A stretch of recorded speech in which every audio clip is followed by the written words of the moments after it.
کچھ دیر تک ہولناک رن پڑا۔ منگولوں پر 3 اطراف سے جان لیوا حملے شروع ہوئے۔ تب کچھ دیر تک مزید انہوں نے قسمت آزمائی کی۔ جب دیکھا کہ اب شکست ان کا مقدر بنتی جا رہی ہے، تب وہ شکست قبول کرتے ہوئے بھاگ کھڑے ہوئے۔ منصور بن احمد اور حسام الدین جوکندار نے ان کی تعداد مزید کم کی۔ اس طرح وہ منگولوں کا لشکر دوبارہ مسلمانوں کا سامنا کرنے کے قابل نہ رہا۔ جدھر سے آیا تھا ادھر ہی بھاگ گیا۔ منصور بن احمد اپنے لشکر کے ساتھ حمص آیا۔ حمص کا نظم و نسق اس نے 2 دن میں ٹھیک کیا۔ اس کے بعد لشکر لے کر نکلا اور آندھی اور طوفان کی طرح اس نے حلب شہر کا رخ کیا۔ مورخین کے مطابق جو لشکر حلب میں آ گیا تھا اسے بھی منصور بن احمد نے بدترین شکست دے کر بھاگ جانے پر مجبور کر دیا۔ ان کا خاصا نقصان بھی کیا تھا اور وہاں اپنی طرف سے ایک حاکم مقرر کیا۔ اس طرح حمص اور حلب دونوں شہروں کو محفوظ کرنے کے بعد وہاں مقامی لشکریوں کے ایک بڑے سالار کو حاکم کرنے کے بعد منصور بن احمد اپنے لشکر کو لے کر واپس کوہستان قیچاک کی طرف چلا گیا تھا، تاکہ اس کے لشکری جو گزشتہ برسوں سے لگاتار جنگوں میں حصہ لے رہے تھے واپس جا کر انہیں چند روز اپنے گھروں میں آرام کرنے کا موقع بھی مل جائے۔ منصور بن احمد شرف الدین کردی اور حسام الدین جوکندار اپنے لشکر کو لے کر کوہستان قیچاک میں داخل ہوئے تو فرا تاتار قبائل نے ہی نہیں، خود برقائی خان اور اس کے بہت سے لشکریوں نے شاندار انداز میں ایک فاتح کی حیثیت سے منصور بن احمد اور اس کے سالاروں اور لشکریوں کا استقبال کیا۔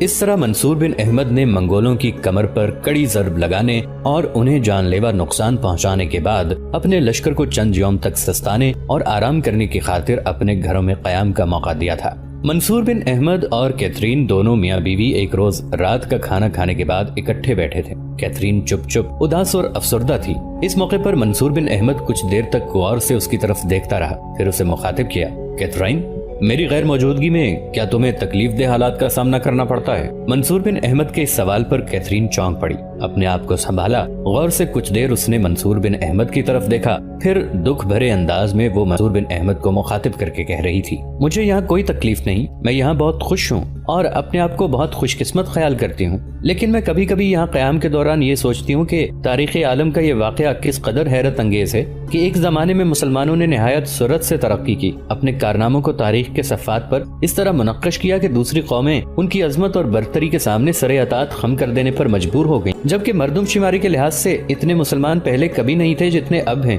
ساتھ ہی علم و حرفت، ایمان و یقین، روحانیت کے لحاظ سے اتنے پست اور زبوحال کبھی نہیں تھے جتنے اب ہیں۔ کیتھرین کے منہ سے یہ الفاظ سن کر خود منصور بن احمد بھی اداس ہو گیا تھا۔ آخر اس نے کچھ سوچا، اس کے بعد کیتھرین کو مخاطب کر کے بولا، کیتھرین، تمہاری سوچیں، تمہارے اندازے، تمہاری فکر بالکل درست ہے۔ سنو کیتھرین، تاریخ اسلام کا ایک مبتدی بھی جانتا ہے کہ حضور صلی اللہ علیہ وآلہ وسلم کے وصال کے چند سالوں بعد ہی مسلمانوں نے جزیرہ عرب سے نکل کر دنیا کے مختلف حصوں میں پھیلنا شروع کیا، تو سخت ترین عداوتوں اور حوصلہ شکن حالات کے باوجود اس انداز سے آگے بڑھتے رہے کہ پہلی صدی ہجری کے ختم ہونے سے پہلے انہوں نے مشرق میں سندھ اور چینی ترکستان تک اور مغرب میں اندلس تک اپنی حکومت اور مملکت کی حدود وسیع کر لی۔ ان ملکوں میں سیاسی طاقت اور قوت ہی حاصل نہیں کی، بلکہ اسلام کی حقانی تعلیمات اور اسلامی تمدن اور تہذیب کی ناقابل رد دلکشی میں ایسا رنگ جمایا کہ تمام مفتوحہ ممالک خالص اسلامی ملک بن گئے۔ پھر علوم و فنون، جادات و اختراعات، تہذیب نفس اور نظام اخلاق کی تدوین میں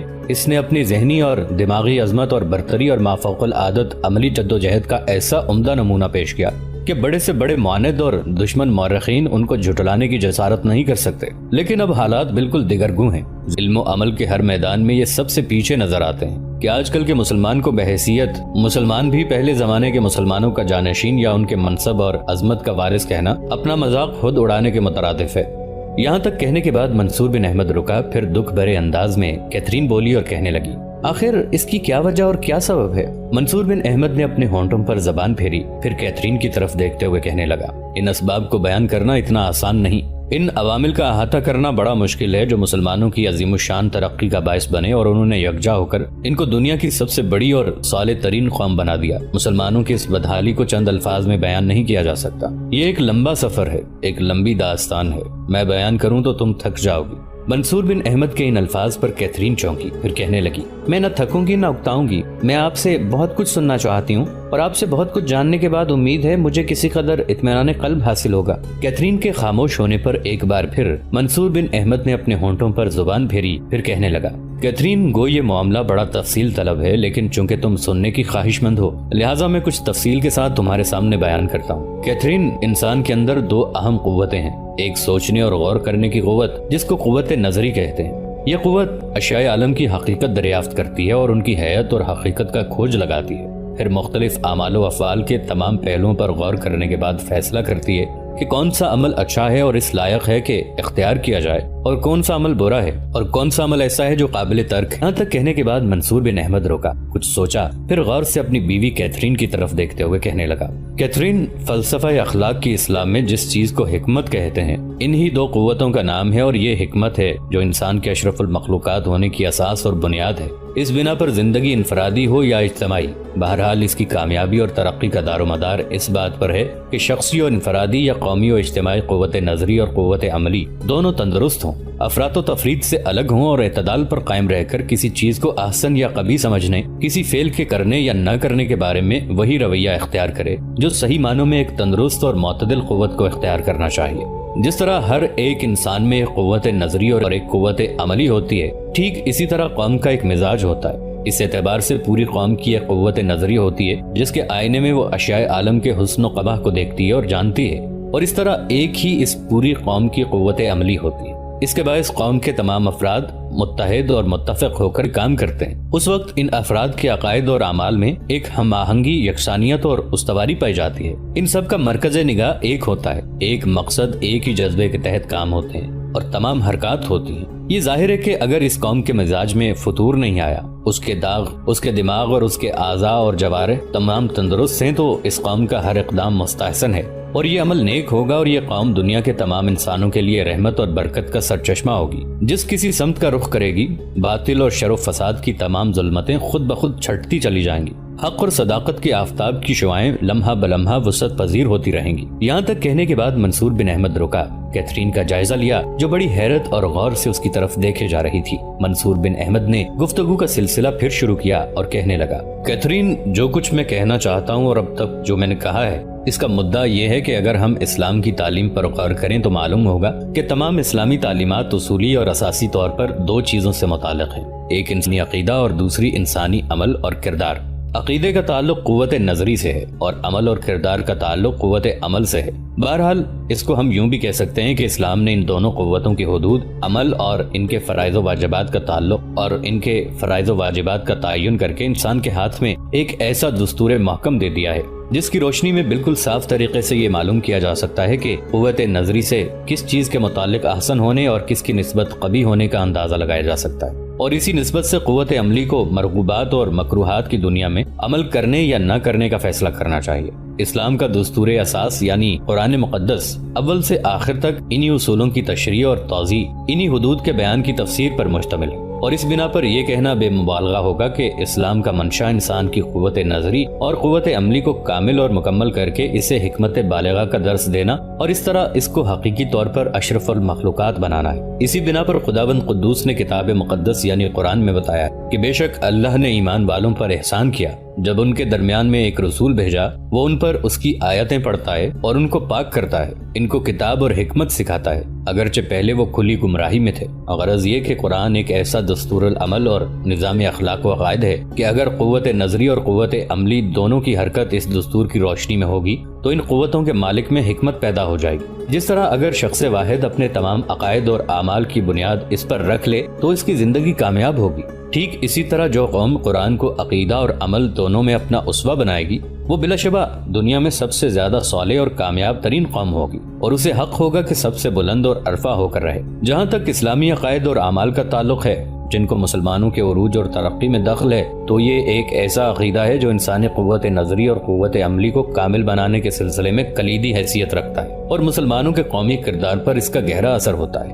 اور یہ عقیدہ توحید کا ہے۔ توحید کا تعلق قوت نظری سے ہے۔ ہر مسلمان جانتا ہے کہ اسلامی عقائد کی اساس اور بنیاد اسی عقیدے پر قائم ہے۔ اسی عقیدے کی بنیاد یہ ہے کہ انسان خداوند قدوس کی ذات، صفات اور اس کے حقوق اور اس کے اختیارات میں کسی کو شریک نہ بنائے۔ وہ دل سے اس بات کا یقین رکھے کہ تمام نفع اور ضرر کا مالک صرف خدا ہے اور ہم اس کی مخلوق ہیں۔ ہم سب صرف اس کی اطاعت اور عبادت کریں گے، کسی اور چیز کے سامنے پیشانی نہیں جھکائیں گے۔ ہمارا رزق، موت اور زندگی، عزت و ذلت، کامرانی اور ناکامی، دولت اور غربت، سب کا ملنا محض خدا کے حکم سے ہوتا ہے۔ اس کے علاوہ کوئی شخص اپنے زمانے کا کتنا بڑا حکمران ہو، ان چیزوں میں سے کسی کا ذرہ بھی مالک اور مختار نہیں۔ اسی بنا پر ہمیں صرف خدا ہی سے ڈرنا چاہیے، اسی سے اپنی امیدیں وابستہ رکھنی چاہیے اور جو کچھ مانگنا ہو اسی سے طلب کرنا چاہیے۔ اس یقین کے ساتھ دل سے اس بات کا بھی اقرار کرنا چاہیے کہ سب انسان برابر ہیں، کوئی کسی کا حاکم اور کوئی کسی کا محکوم نہیں۔ کسی شخص کو دوسرے پر آمرانہ چیرہ دستی حاصل نہیں ہے کہ وہ اللہ کے قانون کے علاوہ اپنی طرف سے کوئی قانون بنا کر اللہ کے بندگان پر لازم کرے۔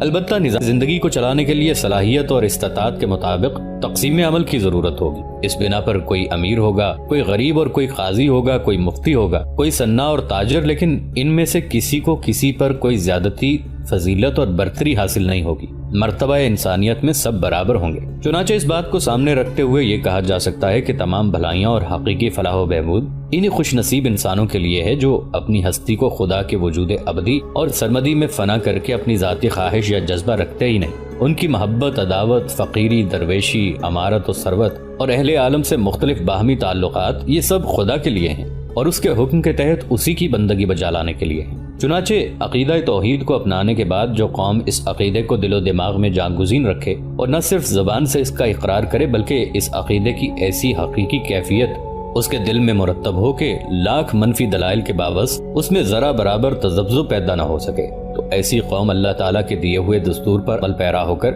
زندگی بسر کر سکتی ہے۔ اسی عقیدے کا اثر تھا کہ دور اول کے مسلمان اپنے وجود کی انفرادیت کو یکسر بھلا کر اپنے آپ کو خدا کے وجود کا ایک پرتاؤ سمجھتے تھے اور گویا ان کے منہ سے صرف وحدت کی صدائیں بلند ہوتی تھی۔ اسی بنا پر دور اول کے مسلمانوں کی نگاہ بلند تھی، ان کے حوصلے اعلیٰ، ہمت ناقابل شکست اور زوال تھی۔ ان کا ایمان تھا کہ ہمارا جینا مرنا، اٹھنا بیٹھنا، کھانا پینا سب کچھ خدا کے لیے ہے۔ ہمارا مقصد زندگی خدا کے احکامات کی بجاوری اور اس کے اوامر اور نواہی کی دنیا میں تبلیغ و اشاعت ہے، اس کے علاوہ زندگی کا کوئی مصرف نہیں۔ اس قومی تصور اور ایمان محکم کی وجہ سے ایک طرف وہ دنیا کی سب سے بڑی شہنشاہیت اور دنیاوی جاہ و حشم سے ذرا برابر مروب نہیں ہوتے تھے، دوسری جانب چونکہ ان کے عزائم مستحکم اور ایک مرکز لاہوتی سے وابستہ ہو جانے کی بنا پر ان کے ارادے پہاڑ کی طرح مضبوط اور اٹل تھے، اسی لیے ان کے واسطے کوئی معنی نہیں تھا۔ یہ وہ راز ہے جو ان کے دل میں پوشیدہ تھا، اس نے مکمل مختلف اخلاقی شکل میں ظاہر ہو کے ان سے حیرت انگیز کارنامے ظہور پذیر کرائے جو قوت ارادی کی عجوبہ کاریوں سے لبریز ہیں۔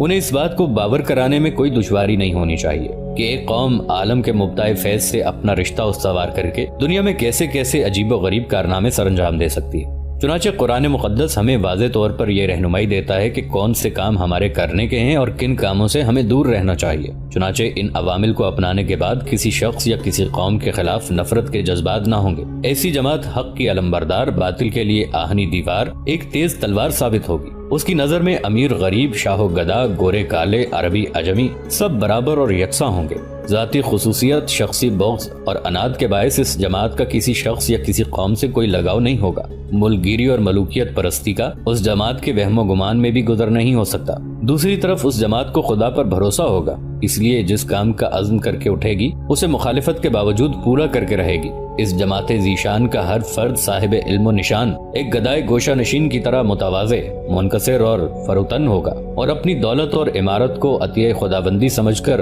خلق اللہ کی خدمت کے لیے وقف کر دے گا۔ یہاں تک کہنے کے بعد منصور بن احمد رکا، پھر کہنے لگا، کیتھرین، اب تک جو کچھ میں نے کہا ہے اس میں کوئی شاعرانہ مبالغہ نہیں بلکہ یہ ایک حقیقت ہے جس کی شہادت تاریخ کے صفحات میں پڑھی جا سکتی ہے۔ دنیا میں بڑے بڑے بہادر اور شیر افغن، رستم، سہراب پیدا ہوئے، مگر بتاؤ کیا کسی قوم میں کوئی بہادر علی رضی اللہ عنہ جیسا بھی پیدا ہوا جس نے اپنے سخت ترین دشمن جاں کافر کو اس پر قابو پانے کے بعد محض اس لیے چھوڑ دیا کہ اس نے ان کے منہ پر تھوک دیا تھا؟ اگر اب وہ اسے قتل کرتے تو اس میں ذاتی انتقام کا شائبہ پیدا ہو جاتا تھا۔ دنیا میں بڑے بڑے عادل، انصاف پسند اور رحم دل بادشاہ گزرے ہیں، مگر کیا کوئی قوم عمر فاروق رضی اللہ عنہ جیسا بھی حکمران پیش کر سکتی ہے جو پیبند لگے ہوئے کپڑے پہن کر اور فرش خاک پر بیٹھ کر عرب و ایران کی قسمتوں کے فیصلے کرتا تھا اور جسے بیوہ اور غریب عورتوں کے چولہے میں آگ جلانے اور کھانے پکانے میں دریغ نہیں ہوتا تھا؟ قوم اور وطن کے لیے عظیم الشان قربانیاں دینے والوں کی کمی نہیں، لیکن انسانی جدوجہد کی پوری تاریخ بھی خلیفہ صائم حضرت عثمان رضی اللہ عنہ کی کوئی مثال پیش نہیں کر سکتی۔ فتنہ پردازوں نے آپ کے مکان کا محاصرہ کر لیا تھا، یہاں تک کہ ایک شخص آپ کے مکان میں داخل ہو کر آپ کو قتل بھی کر دینا چاہتا تھا۔ مگر صاحب خلافت و امارت ہونے کے باوجود آپ لوگوں کے مقابلے میں کسی ایک شخص کو بھی تلوار اٹھانے کی اجازت محض اس لیے نہیں دیتے تھے کہ کہیں فتنے کے دروازے کا کھلنا آپ کی طرف منسوب نہ کیا جائے۔ ان خلفاء میں انتہائی شجاعت اور دلیری کے ساتھ ایک تواضع، فروتنی اور خدا ترسی، سیاسی طاقت اور قوت کے باوجود معمولی درجے کے انسانوں کے ساتھ بالکل مساویانہ بلکہ خادمانہ برتاؤ، شدت و سہولت کے ساتھ رحم دلی اور فقیری اور مفلسی کے ساتھ کامل استغنا اور اطمینان نفس اور کمال دولت کے ہوتے ہوئے حیرت گیز بے نفسی اور بے غرضی قبائلی عصبیت کی مسموم آب و ہوا میں پرورش پانے کے باوجود اسلام قبول کرتے ہی ان میں ایسا انقلاب پیدا ہو جانا کہ اسلام قبول کر کے جو ان کا بھائی بن جاتا ہے اس کے لیے وہ سب کچھ قربان کرنے کے لیے دل و جان سے آمادہ ہو جاتا ہے۔ ہمیں حضور صلی اللہ علیہ وآلہ وسلم کے بعد خلفائے راشدین کی تاریخ پر نظر ڈالنے سے معلوم ہوتا ہے کہ یہ تمام اوصاف کمالات خلافت راشدہ کے عہد میں بدرجہ اتم پائے جاتے تھے۔